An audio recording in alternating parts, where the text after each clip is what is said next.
I'm Mike Trebilcock from Hamilton.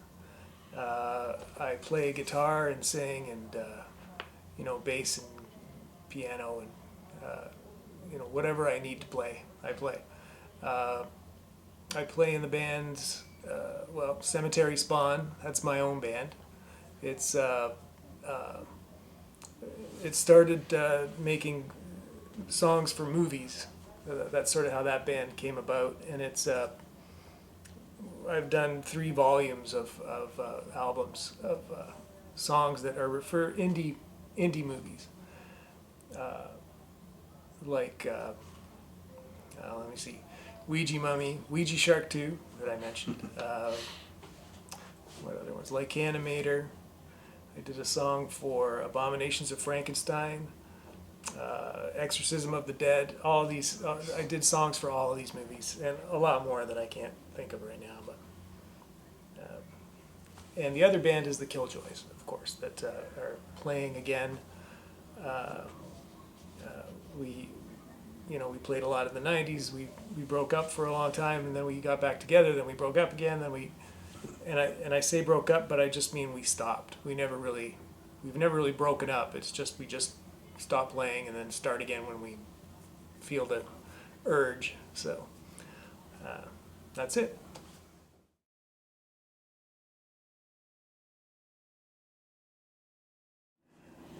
Influences, I would say, personal influences.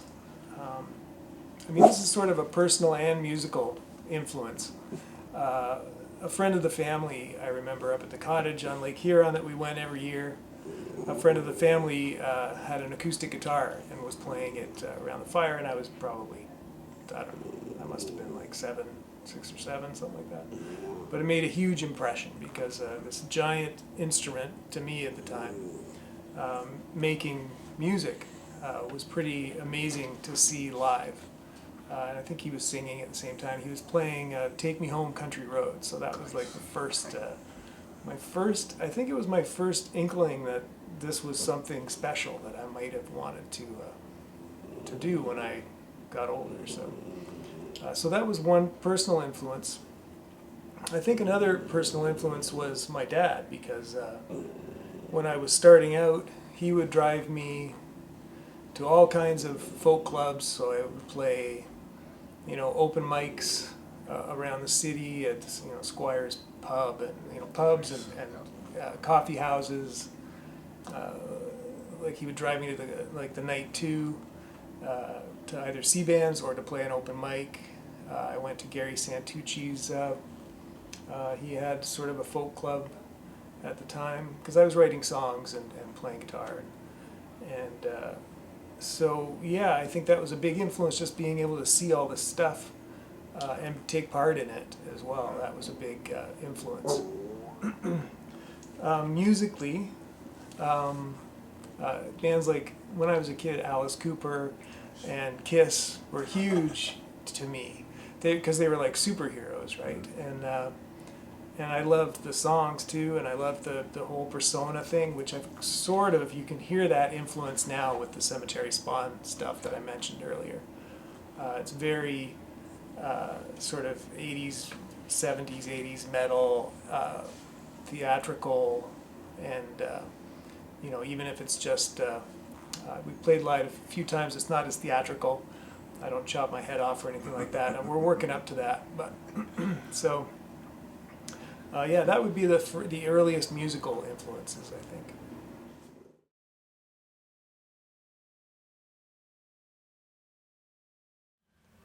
What got me into punk music was I used to record and play and jam and do all the everything at a friend of mine's house. And I don't know if this is what got me into punk music, but this is definitely a standout memory.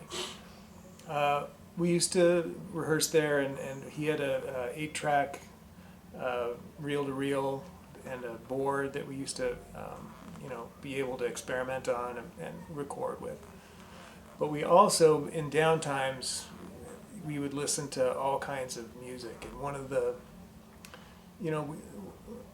stuff that stood out was probably like Dead Kennedys and we spent a lot of time listening to the Dead Kennedys, to Bedtime for Democracy, and we a lot of DRI and MDC and stuff like that. So that might have been what got me into it a little bit. But I mean, when we used to play, which was before that, you're sort of swimming in the environment of punk rock and also metal, and like I was mentioning, the folk and stuff. So it was all a sea of music that I was constantly surrounded by. So it's hard to sort of put your finger on what that moment was that got you into a particular kind of music, because it was just sort of all around all the time. So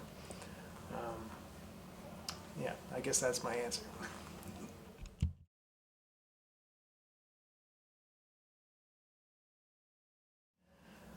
First concert and first punk show, I'm trying to keep it all straight, and like I said about the sea of music and the environment, it was all one sort of big blob of memory. So the first concert I can think of was Gatto in Stony Creek, actually, at an arena there. Gatto and Hellfield was playing too. So that's the first concert I remember, and really, these concerts make an impact, right? But I also saw Tom Wilson, I saw Quarrington and Worthy. These are in the folk clubs. I saw a lot of that stuff. I was constantly out seeing music. I think the first punk show that I can think of was probably Teenage Head on the top of Jackson Square. I think they did a few of those, and so we thought Teenage Head was a big influence too. We didn't really know that they were from Hamilton, to be honest. We thought they were, because they were on the charts next to on the CKOC charts next to Kenny Rogers and all these other people. So we thought they were a huge American band, but so it was fun to know that they were local. It's sort of like Hilarious House of Frightenstein, Yes. which I was a big fan of as a kid. And I thought, I had no idea, I never did until I got a lot older, that they were from Hamilton, that it was all shot in Hamilton. I wrote them like a fan letter and got a letter back, and I think I was in Westdale at the time. I didn't know that my letter was just going across the highway and coming back to me. I had no idea they were so close. I would have awesome. freaked out knowing that. But so yeah, it's nice to know that some of your, these were huge things to me that were just local artists doing all this stuff. So.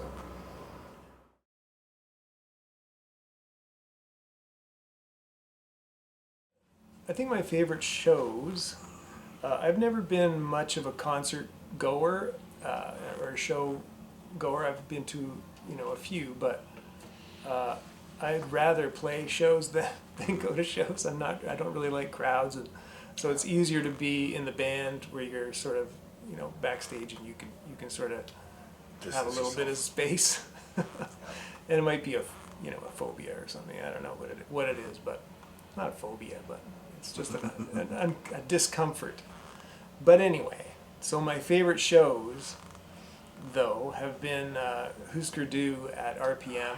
I loved that.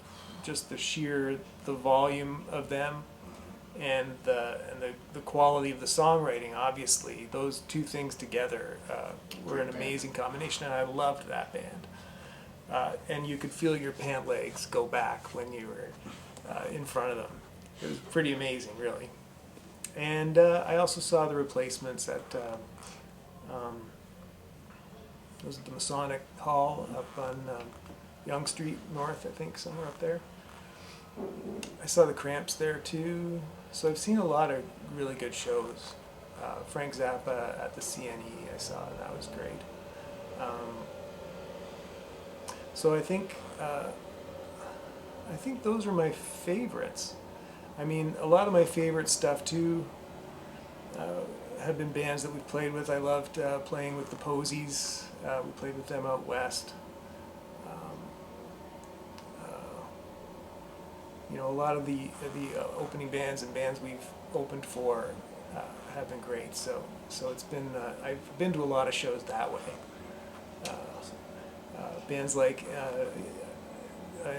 the Liars, Chesterfield Kings we played with a long time ago. So those were sort of influential and great shows as well. Doughboys, played with the Doughboys, love them. Yeah, I think that's it.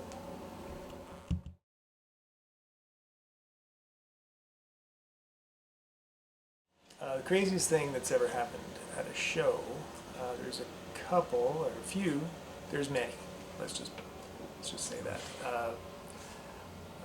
We played, the Killjoys played in New York City once. Yeah, good idea. The Killjoys played in New York City. I think we were playing at Tramps Cafe, which is the small version of Tramps. I think that's next door. But we were playing there, and it was one of those big music festivals. Not C. What's the and I forget what some of the festivals in New York were, music festivals, because we did a few of them. But anyway,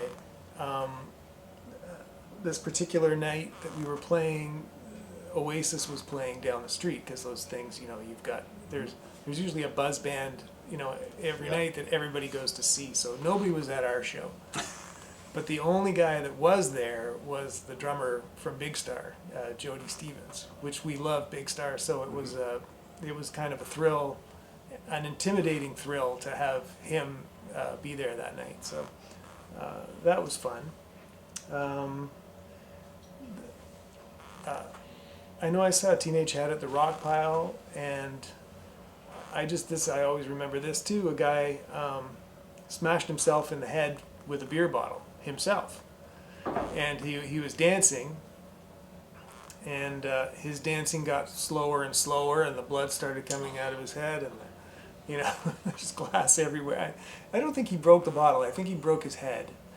Anyway, so eventually his dancing just got slower and slower, and he had to go and take a breather. But I thought that was a strange thing.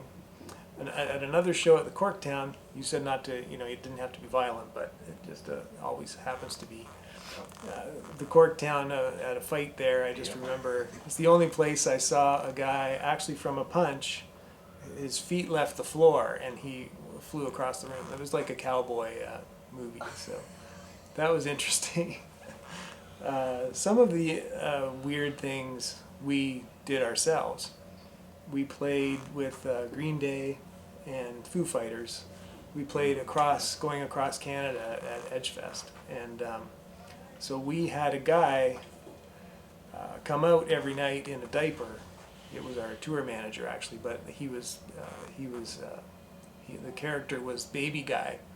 So he was Baby Guy, and he would throw his diaper out into the audience it was late afternoon when we played, but so sometimes he would fill it with chocolate pudding and throw it out in the audience, and it was sort of a social experiment, a very intellectual social experiment where we were trying to find out what the audience would do with this diaper.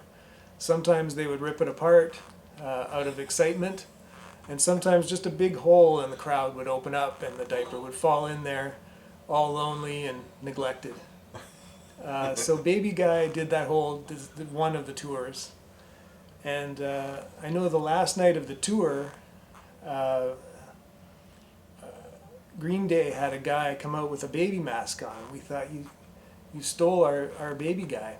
So Green Day may or may not have stolen Baby Guy from us. But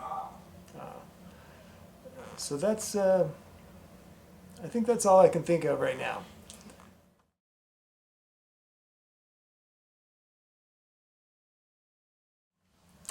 Okay, bands I've been in, past and present. I've been playing with the drummer from the Killjoys since we were kids, since I was probably 10 and he was 9 or something like that, or whatever the ages were. But we were kids, and so the first band that I played with was with him, which is kind of weird because we're still playing together now. You can name them. So the band was called SOS. That's the very first one. And then, So I played in a cover band. It was called Alice Hood. I played with Dee Cernil in a band. I think it was called Trix. Trix, of course. Maybe two X's. I don't know. There was a lot of X's in band names. I guess that was mid '80s. I guess. Dee Cernil from Svengali. He went on to play with them. The Monday Nuns would have been after that, I think. And we played quite a bit around Hamilton and in another incarnation, Monday Nuns with an O instead of a U, because one of the guys left, so we thought, well, we don't want to change the name completely, but we we want to reflect that it's a different band. So that was our brilliant idea, to just spell Monday right. And we played Toronto a lot. Yeah, we used to play like the Cabana Room and Slither Club, and I think that was as the Monday Nuns, and also probably as the Killjoys. We were still playing in Toronto. We played like the X Club and Rivoli and the Horseshoe a lot, and Lee's Palace, and so, and then we went on tour. So I mean, that took up a lot of time with the Killjoys. That was, it was a few years with the same band. I'm playing. I mentioned the Sematary Spawn thing, which is my own thing that I started doing songs for, like movies, for B movies, I guess. Great B movies, but and. Oh, I played with Simply Saucer too. That was another one that we toured. We did a few tours of the States before the pandemic started. And we played with when we played the States. Craig Bell was on bass from Rocket from the Tombs. Those were good tours. And I also played solo a lot, so it would just be my own thing. Sometimes various pseudonyms at times, but so I think that's it. I might be forgetting some, but I think those are the main ones anyway. So the main ones right now that you're on is Killjoys and Cemetery Spawn is still doing stuff. Awesome. Still writing songs. The last one was for Ouija Shark 2, and it's been the biggest seller of the independent stuff that I've done. The song from that movie is called Mystic Shield. So yeah, it's still going. Awesome.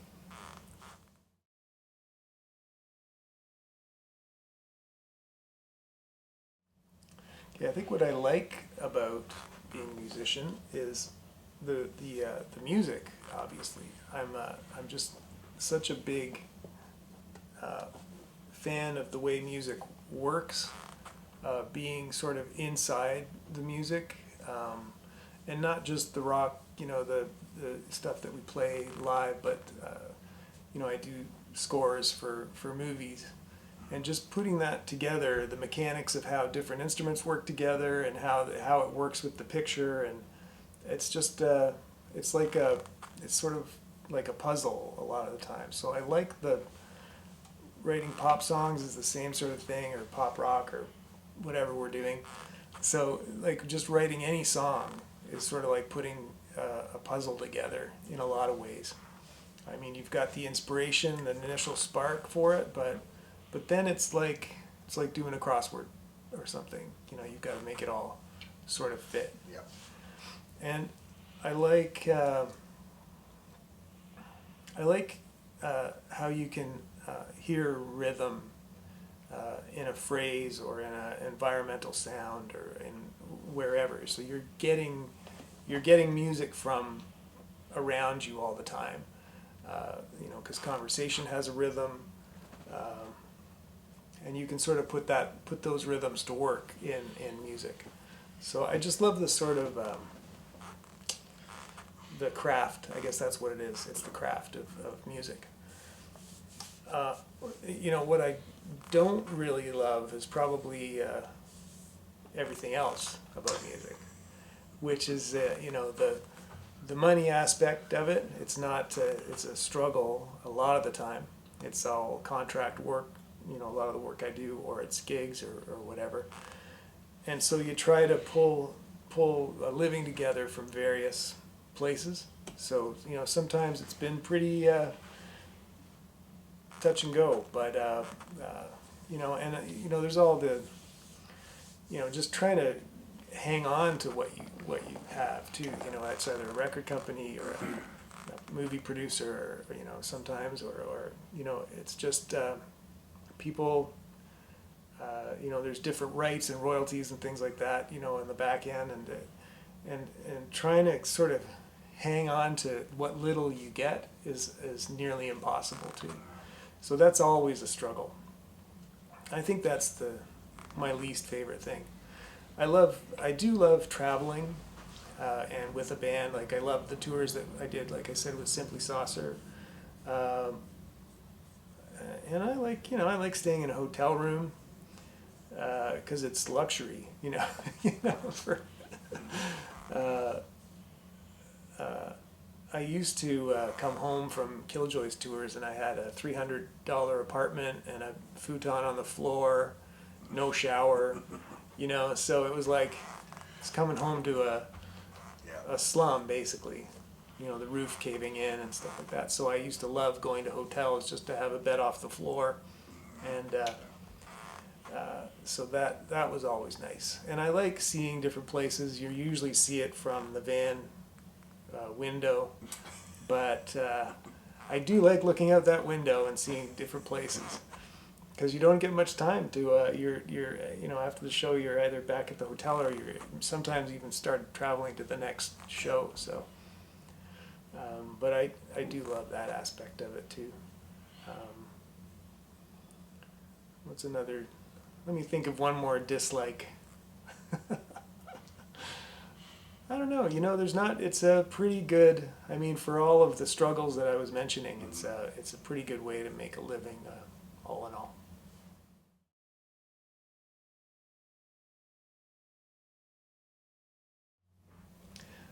My favorite food. I like things that aren't sort of Canadian staples, I guess. I like, La Luna, falafels and Middle Eastern food. I like Indian food. I like sushi. I like all this stuff, and we're in a good, Hamilton's great for all these different foods. I like Vietnamese food, Korean, all this kind of stuff. And I'm also vegan, so it helps that there's more options in the, in the sort of foreign, foods, not so meat and potatoes, sort of thing. So yeah, I think those are my favorites. And there's no shortage of restaurants here that are great. So, and there seems to be a growing number of vegan restaurants in town too. So I love Odd Burger.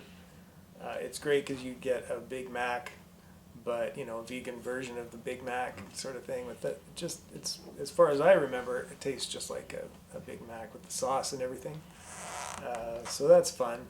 And there's new ones all the time. There's one called Bring Me Some that's opening up on concession soon. There's Planted on Lock. There's Democracy. So there's tons of vegan places around.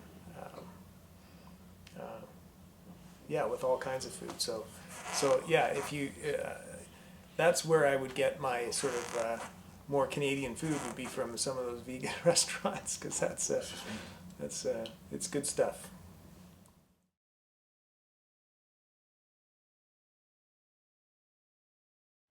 So my most useless talent, might not be that useless. Who knows? One day.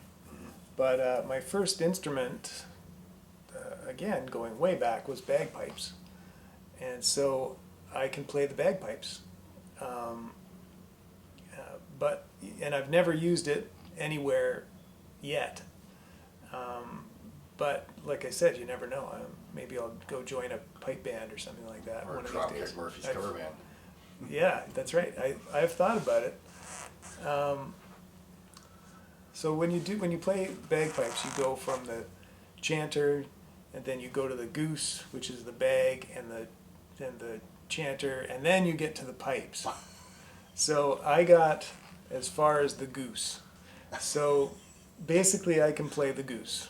That sounds funny. Yeah. So maybe that's my most useless talent is playing the goose.